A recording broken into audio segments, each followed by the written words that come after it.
Bienvenido de nuevo al programa.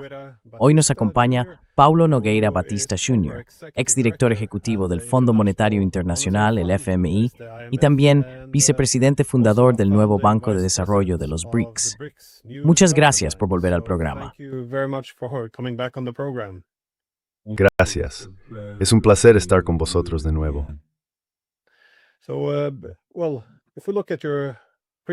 Así que, si observamos tus posiciones anteriores, parte de esto, por supuesto, refleja los cambios más amplios que se están produciendo en el mundo actual.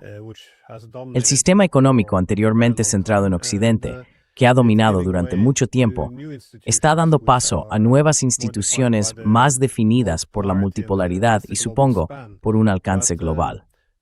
Pero uno de los factores que puede estar impulsando este cambio, por supuesto, es la pérdida de credibilidad de algunas instituciones occidentales.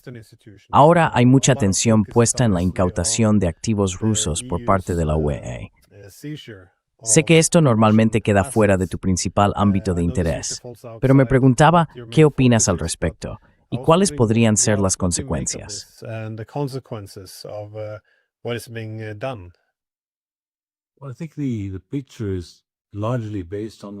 Bueno, creo que la situación se basa en un hecho fundamental, que es que Occidente político, o el llamado Occidente colectivo, principalmente Estados Unidos y sus aliados, está perdiendo terreno de forma constante en los ámbitos político, económico, financiero y demográfico.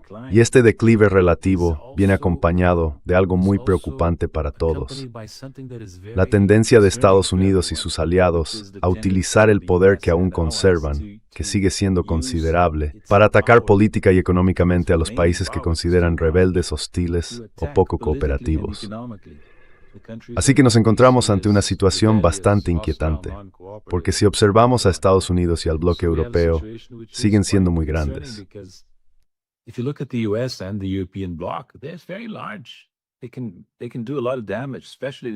Pueden causar mucho daño, especialmente Estados Unidos. Pueden hacerlo, y de hecho lo están haciendo, ya sabes. Hoy mismo hemos oído hablar del nuevo intento de arrebatar Groenlandia a Dinamarca. Está la situación en Venezuela. La estrategia de seguridad nacional publicada recientemente por Estados Unidos, que entre otras cosas se centra en el hemisferio occidental como esfera de influencia de Estados Unidos. Algo que, por supuesto, preocupa mucho a todos los latinoamericanos que desean ser independientes, a los canadienses e incluso a Dinamarca y Europa, porque geográficamente hablando, Groenlandia forma parte del hemisferio occidental, que la administración Trump considera ahora como su propio patio trasero, por así decirlo.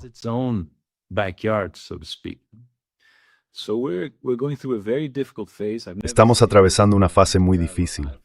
Nunca he visto nada parecido en toda mi vida. Llevo tratando con cuestiones económicas internacionales desde los años 80 y estamos pasando por una fase muy delicada, como bien sabes. Has señalado esto a menudo en tus programas.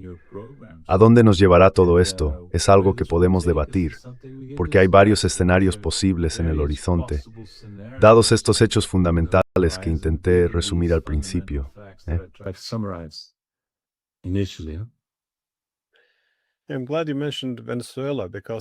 Me alegra que hayas mencionado a Venezuela, porque esto encaja bastante con todo el desarrollo actual, ahora que el enfoque basado en normas se está desmoronando.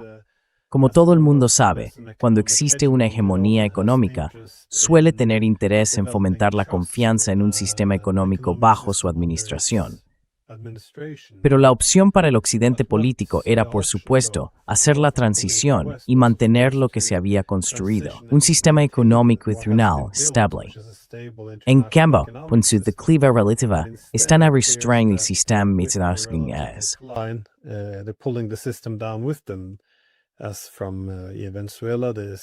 En cuanto a Venezuela, el robo de petroleros enteros, el bloqueo con justificaciones muy extrañas.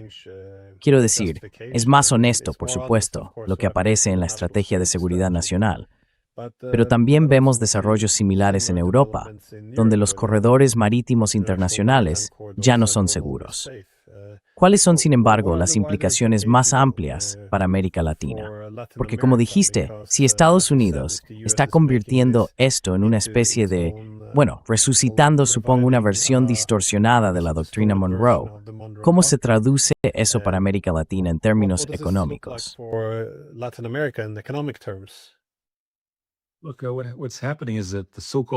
Mira, lo que está ocurriendo es que el llamado enfoque basado en reglas, en esencia reglas establecidas por Occidente, por el Occidente político, por Estados Unidos y sus aliados, ha dejado de ser respetado. Están violando abiertamente las mismas reglas que ellos mismos inventaron, porque se han dado cuenta en los últimos tiempos de que esas reglas ya no les resultan convenientes. Así que, en lugar de un enfoque basado en reglas, ahora tenemos un enfoque en el que no hay reglas. Es la arbitrariedad de Estados Unidos lo que está en juego. Mira, es algo muy serio. Si observas lo que ha pasado con los acuerdos comerciales, Estados Unidos ha firmado y aprobado formalmente, en las últimas décadas, desde los años 90, varios tratados de libre comercio con México y Canadá, con varios países de América Latina, con Corea, y así sucesivamente.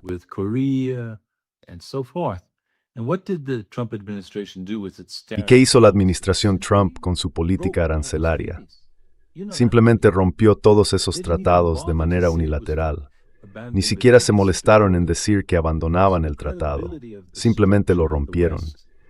Así que la credibilidad de la estructura que Occidente había estado construyendo desde la Segunda Guerra Mundial ha desaparecido por completo.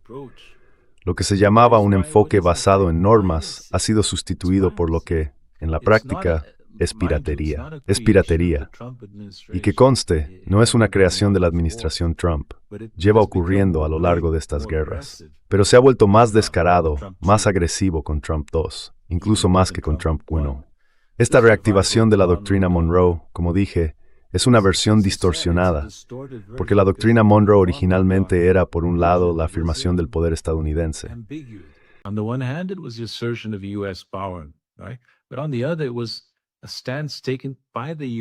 Pero por otro lado fue una postura adoptada por Estados Unidos, una potencia emergente, frente a las potencias coloniales europeas que en aquel momento eran propensas a intervenir en América Latina. Así que Estados Unidos estaba, por así decirlo, de nuestro lado, del lado de los latinoamericanos. Mi propio país, Brasil, nunca estuvo directamente sometido a la injerencia europea, nunca necesitó la doctrina Monroe, pero la observábamos y veíamos algunos aspectos positivos. Ahora es completamente diferente. Trump ha resucitado la doctrina Monroe. Es simplemente un instrumento de poder imperial. Y no solo se está plasmando en el papel, sino que se está poniendo en práctica, especialmente en dos ámbitos ahora, Groenlandia y, más importante aún, Venezuela. Si se observa el panorama político de Sudamérica, por ejemplo, se verá que por medios no militares, los satélites de Trump ya están en el poder. Y Milei es el caso más evidente que existe. And Milei is the most blatant case, but you have Chile now, the new right. Chile ahora, la nueva derecha, la extrema derecha ganó las elecciones en Bolivia. Perú ya está bajo un gobierno de derechas, Ecuador también. Así que lo que queda en Sudamérica que se opone a los planes imperialistas de Estados Unidos es Colombia, con Petro, y más importante aún Brasil por su tamaño. Mi país, Brasil, bajo Lula, el actual presidente, no está dispuesto a contemplar ninguna doctrina Monroe, tal como la entiende la administración Trump. Puedo decirlo con toda claridad. Por supuesto, hay que ver los peligros a los que nos enfrentamos. En 2026 tendremos elecciones presidenciales en Brasil, y si Lula no es reelegido y la elección va a la extrema derecha, tendremos otro aliado importante sometido a los planes de Estados Unidos, el clan Bolsonaro, o algún aliado de la familia Bolsonaro, o incluso uno de los propios miembros de la familia.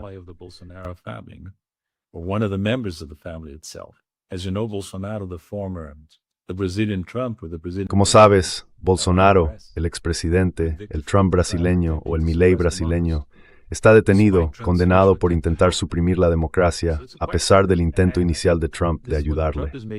Así que es bastante... Creo que lo que Trump nos está dejando claro a los latinoamericanos es el peligro de depender únicamente del poder blando. Mi pregunta para ti, y quizá para quienes nos escuchan, es: ¿hasta qué punto podría Venezuela infligir pérdidas a Estados Unidos si éste intentara invadir? Esta es una cuestión crucial. Uno de los asesores de Lula, el embajador Celso Amorim, concedió una entrevista hace unas semanas diciendo que si Estados Unidos invade será un nuevo Vietnam. Ojalá. Ojalá. Porque si Estados Unidos puede derrocar a un gobierno que no le agrada con poco coste, con poco esfuerzo, entonces un precedente de estas suertes que podría animar a Estados Unidos más en el hemisferio occidental.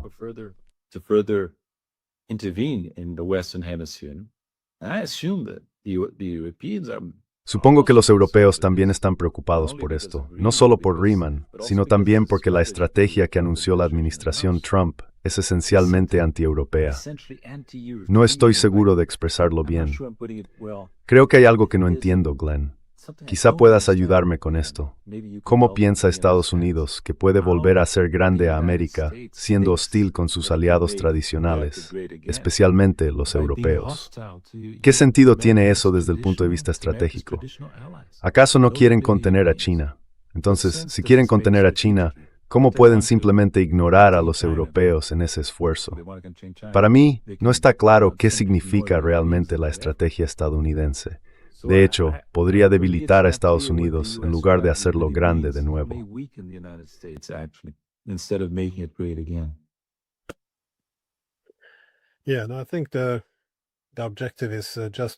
Sí, creo que el objetivo es extraer algunos activos y recursos, pero también asegurarse de que los europeos no comercien con otros centros de poder.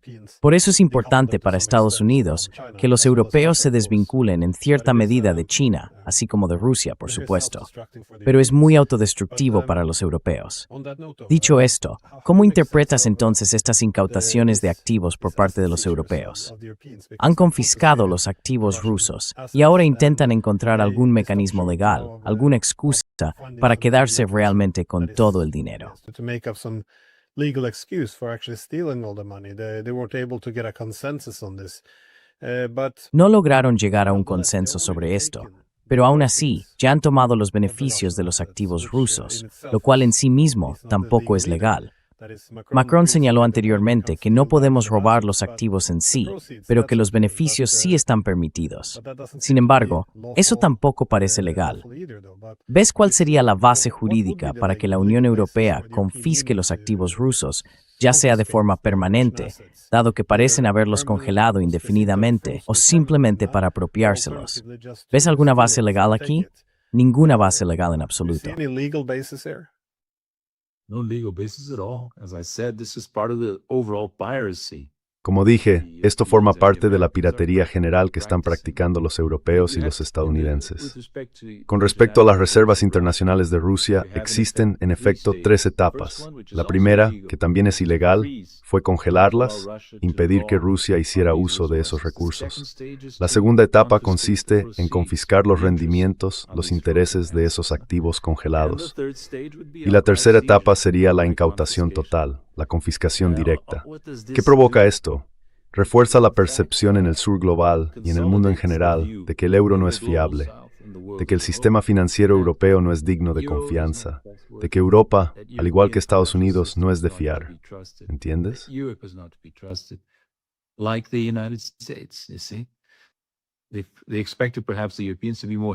Esperaban que los europeos fueran más reacios que los estadounidenses, pero en realidad los europeos siguieron su ejemplo y al principio congelaron y confiscaron los activos rusos. Así que estos países, Estados Unidos, Europa, ya lo sabes, todos lo sabemos, se basan en el respeto a la propiedad. Ese es el pilar fundamental de sus sistemas jurídicos. Pues bien, si observas la estructura política y legal de Occidente, el principio fundamental es el respeto a los derechos de propiedad. Ahora bien, lo que están haciendo con Rusia, con Venezuela, con Irán, con otros países, es simplemente ignorar los derechos de propiedad de esas naciones. En el caso de Rusia, inicialmente congelaron los activos, y eso ya es ilegal.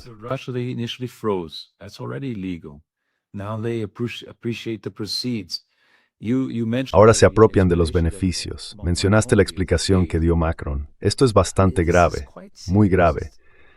Ver al presidente de un país tan importante como Francia hablar abiertamente sobre por qué está bien incautar los beneficios de los activos rusos congelados. Es un paso más allá. ¿Qué significa esto? Significa que el presidente de un país está hablando abiertamente en el lenguaje de los piratas. Si combinas eso con el lenguaje de Trump, por ejemplo, contra Venezuela, ¿qué dice él? Al principio es por el narcotráfico, ahora es por el petróleo que tienen. Es nuestro. Nos lo robaron, así que lo recuperamos. Los barcos son interceptados, incautados, confiscados, y la carga es apropiada por Estados Unidos. Confiscated and the cargo is appropriated by the United States. Despite the disagreements between A pesar de los desacuerdos entre Europa y Estados Unidos, están unidos en una cosa: se comportan como piratas. Se apoderan de los activos de otros países. Ya sabes, lo que Trump hizo en Venezuela ya es un escándalo. Primero argumentó que estaba luchando contra el narcotráfico, lo cual era claramente un pretexto. Ahora dice abiertamente que quiere el petróleo de Venezuela y que el petróleo de Venezuela pertenece a Estados Unidos porque de algún modo se lo robaron. Así que lo que está ocurriendo en Occidente, en el Occidente político, es un fuerte declive en la calidad del liderazgo, en un comportamiento que creo yo es autodestructivo. Which is self-destructive, I believe, you know. This destruction will be gradual because if you look at the Esta destrucción será gradual, porque si miras a Estados Unidos, si miras a Europa, son naciones muy desarrolladas, altos niveles de ingresos, altos indicadores sociales muy buenos. Así que la destrucción será un proceso largo, pero está en marcha. Está en marcha y se ha acelerado, ya sabes. Ahora bien, si combinas eso con problemas económicos, inestabilidad financiera, liderazgo débil, todo esto junto conduce, creo, a una aceleración del declive de Occidente político, sin excepciones. Es decir, no se puede señalar a ningún país del Occidente colectivo que esté escapando a esta tendencia de declive. Y esto, creo, es un aspecto clave para entender lo que está ocurriendo en el mundo hoy.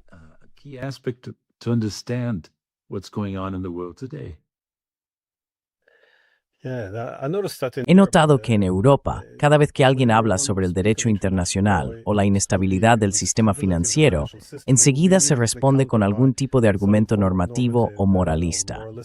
Dicen, bueno, Rusia causó mucha destrucción en Ucrania, así que es justo que pague por ello. Les confiscaremos el dinero y haremos esto. Pero ese es un principio muy extraño. Muchos países han ido a la guerra, no solo los estadounidenses, sino también los europeos. La idea de que el mundo debería empezar a confiscar el dinero de todos y dárselo a quien consideren la parte inocente no es así como funciona. Además, Orbán hizo un comentario. Dijo que como los europeos han concedido préstamos que en realidad no pueden cubrir, ahora están implicados en la guerra. Es decir, ya no pueden permitirse la paz, porque necesitan que Rusia pague reparaciones. No pueden permitirse devolver el dinero que ya han tomado. ¿Qué importancia que tiene esto? How significant do you think this is? Well, see, one thing would be after peace negotiations. Verás, una posibilidad sería que tras las negociaciones de paz se incluyera como parte del acuerdo que Rusia, de una forma u otra, ayudara a reconstruir Ucrania. Pero eso no es lo que están pidiendo. No es lo que los europeos dicen que van a hacer. Dicen que lo harán de todos modos, de forma unilateral. Y eso conlleva todos los efectos negativos para Europa que este tipo de medida inevitablemente provoca. Ahora bien, lo que no logro entender es por qué Europa parece creer que Rusia quiere controlar el continente europeo, invadir varios otros países, que Ucrania es solo el primer paso. No hay pruebas de ello.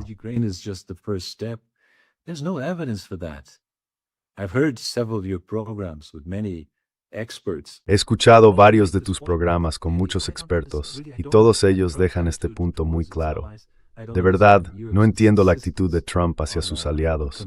No entiendo la insistencia de Europa en enfrentarse a Rusia y, en la práctica, socavar cualquier intento de alcanzar algún tipo de acuerdo de paz. ¿Y por qué creen que necesitan prepararse para una guerra contra Rusia?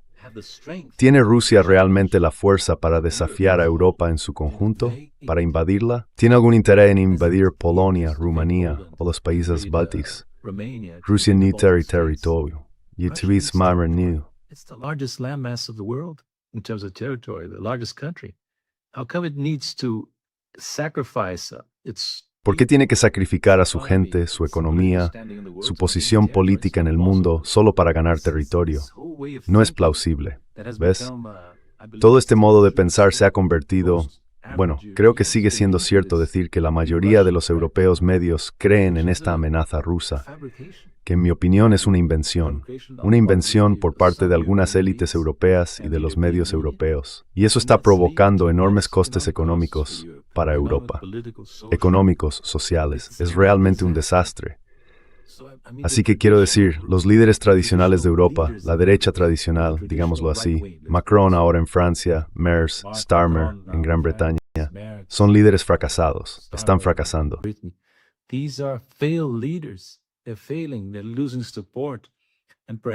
Están perdiendo apoyo. Y quizá la única solución sea que Europa se mueva, no hacia la izquierda, porque la izquierda es débil, ¿verdad? En todas partes, sino hacia la nueva derecha. La nueva derecha puede ser al final mejor para Europa que la derecha tradicional que ahora gobierna los principales países, ¿sabes? Así que quizá la nueva derecha, la extrema derecha, como les gusta decir, esté más dispuesta a llegar a un acuerdo con Rusia. Eso es lo que se oye de Alternativa para Alemania, por ejemplo. Eso es lo que se oye del Frente Nacional, creo. Y eso es lo que realmente hay que hacer en nombre de los intereses europeos. Es muy difícil ver desde fuera qué ganan los intereses europeos con esta confrontación.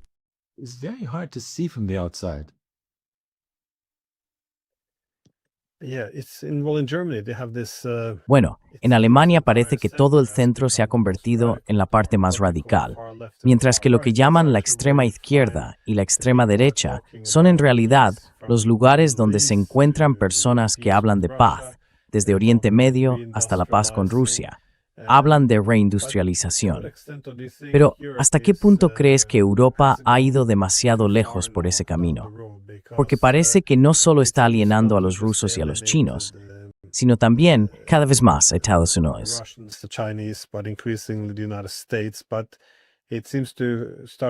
Pero parece que también está empezando a fragmentarse un poco. Porque, como comentamos, estas normas para incautar dinero ni siquiera son algo en lo que estén de acuerdo dentro de Europa. Temen que países como Hungría, la República Checa, Eslovaquia u otros puedan empezar a votar en contra, ya que se supone que deben votar cada 6 meses si mantener o no congelados los activos rusos. Ahora han suspendido sus propias normas, así que también se están dividiendo entre ellos. Hay tanto de esto. Es, de algún modo, un comportamiento autodestructivo. Pero cuando se observan países como Alemania y toda la desindustrialización económica, ¿qué tan significativo crees que es el declive de Europa? ¿Está esto ya más allá de toda reparación o es algo sistémico?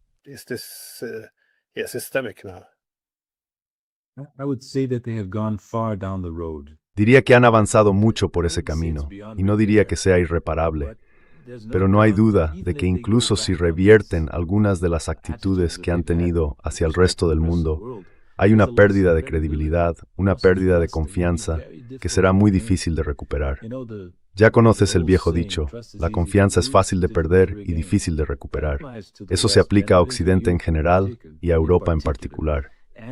Y se está fragmentando. Tienes toda la razón. Quiero decir, la Unión Europea siempre fue una construcción frágil, basada en reglas de decisión difíciles de alcanzar o aplicar, por ejemplo, la unanimidad o mayorías cualificadas muy amplias. Déjame darte un ejemplo de la semana pasada. No sé si lo seguiste.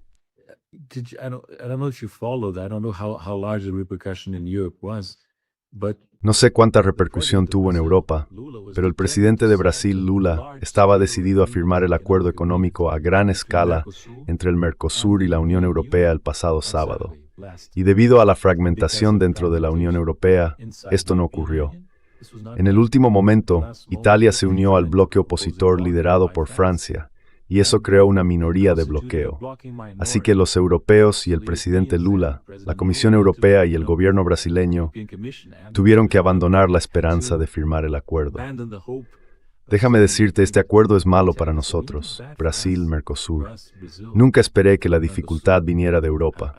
Esperaba que nosotros hubiéramos resistido más a un acuerdo que en la práctica abre el mercado brasileño a las corporaciones industriales europeas, especialmente las alemanas. To Brazil, to European industrial corporations, especially German. So this agreement from the German point of view Así que este acuerdo, desde el punto de vista alemán, habría sido una forma de minimizar las pérdidas que su industria ha estado sufriendo debido a la pérdida de acceso al gas ruso barato, a la competencia de China y a los aranceles impuestos por Estados Unidos a las exportaciones europeas. Buscaban una salida, y el mercado brasileño es grande. El mercado del Mercosur es grande. Así que, como ves, esta es otra muestra, una más, de lo fragmentada que se ha vuelto la Unión Europea. Van a intentarlo de nuevo en enero. El presidente Lula llamó a la primera ministra Meloni y ella dijo que dependiendo de cuánto dinero reciba Italia del programa agrícola común, se uniría al acuerdo en enero.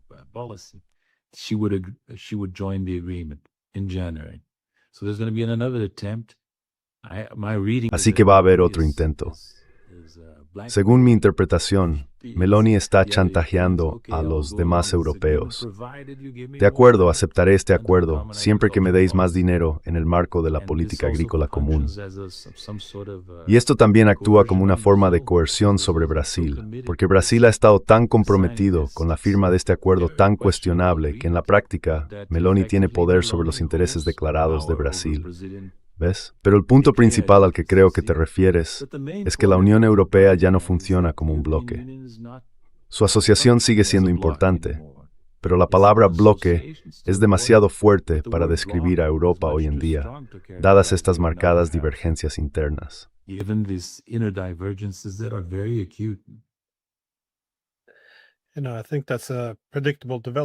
Sabes, creo que es una evolución previsible. Cuando Estados Unidos empieza a dar menos prioridad a Europa y el mundo se vuelve más multipolar, los intereses de los europeos comenzarán a divergir cada vez más. Así que se crea un dilema. Hay menos unidad, pero como los intereses nacionales están tan divididos, se supone que debemos dejarlos de lado. Pero si haces eso, si no actúas según tu interés nacional, tendrás grandes problemas más adelante y dejarás un importante vacío político. Y sí, sobre el colapso de las normas, vi a la jefa de política exterior de la UE, Kaja Kallas, intentando tranquilizar al primer ministro de Bélgica, diciéndole que está bien incautar los activos rusos.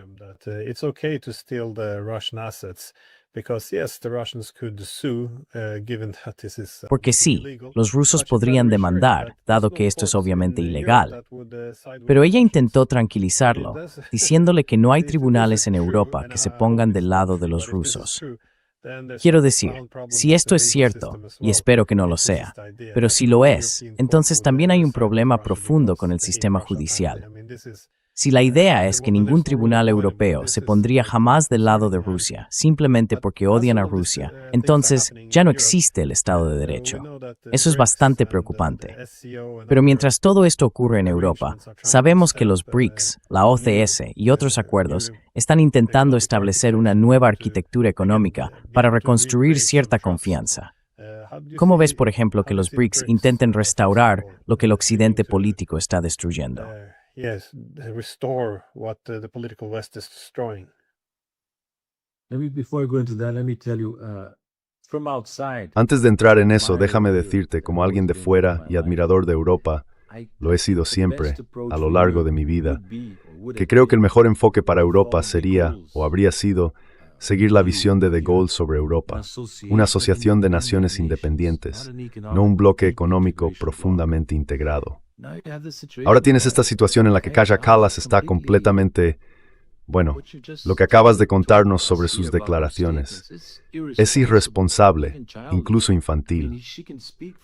Quiero decir, no puede hablar en nombre de todos los tribunales de Europa sobre este asunto. Esto afecta a la credibilidad de los tribunales europeos si se suman a ese tipo de declaraciones. Pero volviendo a tu pregunta sobre los BRICS y la Organización de Cooperación de Shanghái, la OCS, es cierto que hemos estado intentando construir una arquitectura económica alternativa. Estuve muy implicado en ello en 2015. Divider Sitzitaten. Back in 2015, 2017, and even before. And let me tell you, it's important, it is. Y déjame decirte que es importante, de verdad lo es. Creo que China es el país más exitoso en la construcción de estas estructuras alternativas, pero es un proceso largo y laborioso. Sabes, algo que la gente fuera de los BRICS no comprende es que ninguno de los países del grupo quería una confrontación con Occidente, ni siquiera China, ni siquiera Rusia. Puedo decirte, por mi larga experiencia y por mis contactos con funcionarios chinos, que China es muy cautelosa en su lenguaje.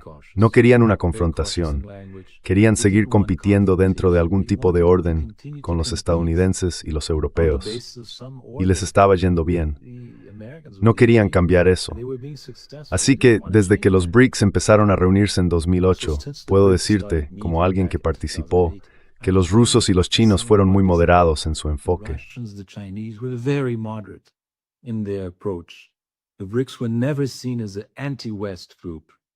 Los BRICS nunca fueron vistos como un grupo antioccidental. Se nos considera una organización pro-BRICS o pro-Sur global. La OCS es una asociación euroasiática muy relevante y no está orientada a atacar a Occidente. Sabes, acabo de visitar China y Rusia durante casi un mes. Nos reunimos en Valdai, ¿verdad? Y los académicos chinos con los que hablé suelen usar este lenguaje.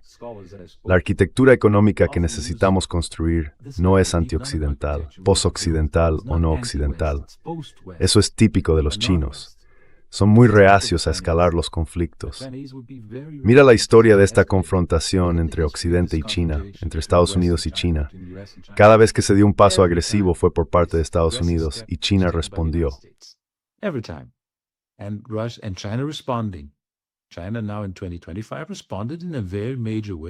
China, ahora en 2025, respondió de una manera muy contundente y demostró que es capaz de contrarrestar eficazmente los objetivos estadounidenses. Pero puedo decirte que no quieren esto.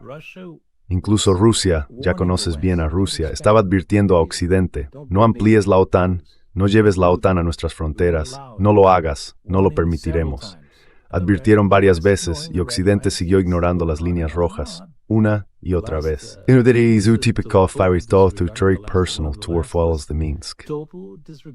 me importan las compañías que los BRICS y la OCS en una campaña like perder din don. And the SCO are not on a campaign to weaken the West.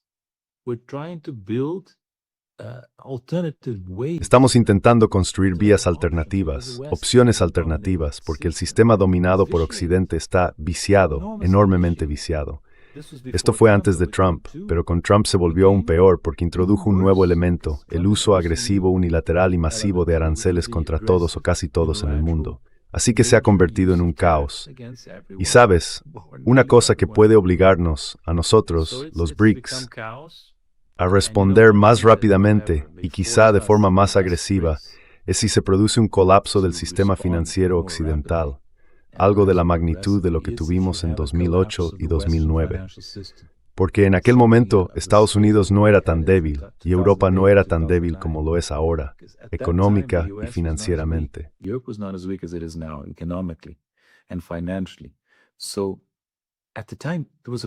Así que en aquel momento hubo algo paradójico que en mi opinión no volverá a ocurrir, una huida hacia el dólar estadounidense como refugio seguro, a pesar de que la crisis se originó en el sistema financiero de Estados Unidos, en el sistema financiero europeo. Nadie lo sabe con certeza, pero creo que esta vez, si tenemos otro colapso importante del sector financiero, el dólar no será la apuesta segura. El dólar será, esto podría incluso acelerarlo, el objeto de una huida del dólar que ya está en marcha. Los países y los particulares están deshaciéndose de sus inversiones en Estados Unidos, de sus activos en Estados Unidos, y se están pasando al oro, a la plata, al euro, al menos en parte a otras monedas occidentales y en cierta medida al renminbi.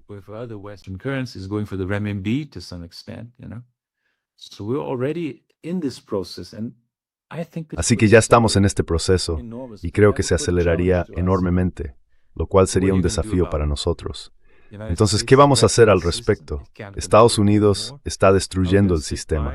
Ya no puede controlarlo. ¿Vamos a quedarnos mirando o vamos a intentar otra cosa? Creo, y sé que estoy en minoría entre los BRICS, que necesitamos construir un sistema diferente con mayor rapidez. De nuevo, no se trata de ser antioccidentales. Occidente dentro de las sanciones y versión occidentales. Es un área difícil, lo reconozco, pero ¿tenemos otra opción? No creo que la tengan. Do we have a choice? I don't believe we do. I always thought that distinction is important between being anti-American. Siempre he pensado que esa distinción es importante entre ser antiestadounidense y ser antihegemónico. Es muy diferente, porque muchos siguen queriendo cooperar y trabajar lo más estrechamente posible con Estados Unidos y con Occidente, pero por supuesto sin estar bajo su dominio. Pero resulta extraño que no existan salvaguardas para cuando llegue la próxima crisis económica, porque creo, y de nuevo, como tú decías, que post-occidental simplemente significa que si Occidente hace imposible utilizar sus tecnologías, sus bancos o su moneda debido a la coerción económica, o si deja de ser sostenible, si se observa un colapso económico en Occidente, entonces parece responsable tener un plan B. Y si alguien debería elaborar un plan B, uno pensaría que serían los BRICS. Da la impresión de que mucha gente empieza a ver hacia dónde se dirige todo esto, porque parece que hay una crisis a la vuelta de la esquina. Pero, como última pregunta, ¿tú también lo ves así? ¿Ves venir una crisis económica hacia nosotros? Do you also see this? Do you see a economic crisis coming our way? I don't really know whether we'll have a large No sé realmente si tendremos una crisis financiera a gran escala. Hay signos de vulnerabilidad, indicios de una burbuja, pero es una posibilidad clara. Si observamos los últimos 40 o 50 años, algo que ha demostrado claramente el sistema financiero estadounidense y también el de la UR, es que estos sistemas son propensos a las crisis. Hemos tenido crisis repetidas, siendo la última y más grande la de 2008-2009. Así que diría que no podemos excluir esta posibilidad. Muchos expertos que analizan el mercado bursátil estadounidense ven fuertes señales de una burbuja que podría estallar. Dado el tamaño de esa burbuja y el del mercado de capitales de Estados Unidos, si estalla, es probable que tenga un efecto a gran escala sobre la economía estadounidense, la economía mundial y el dólar estadounidense.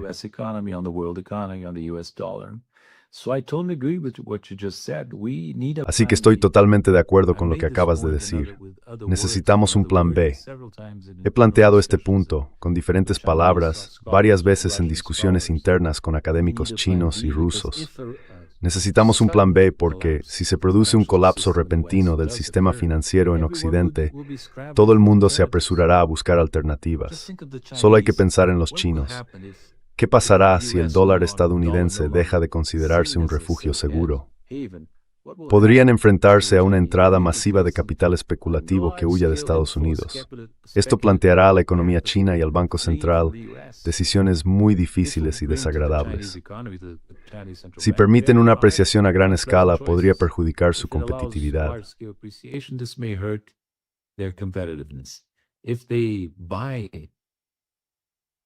Si compran eso, compran activos en dólares y venden renminbi para evitar la apreciación, están comprando lo que ya no quieren mantener, activos en dólares estadounidenses o en euros. La única alternativa, que no sería ideal pero sí menos costosa en mi opinión, sería que China bloqueara la entrada de capitales, reforzando los controles de capital en el punto de entrada. Ahora bien, esto no sería gratuito, porque alejaría aún más la moneda china del estatus de moneda convertible. Así que China tiene todo el interés, en mi opinión, aunque no sé si los chinos coinciden conmigo, en seguir un plan B. De hecho, sin China, creo que un plan B no podría ponerse en marcha, dado el tamaño de China en comparación con los demás países BRICS.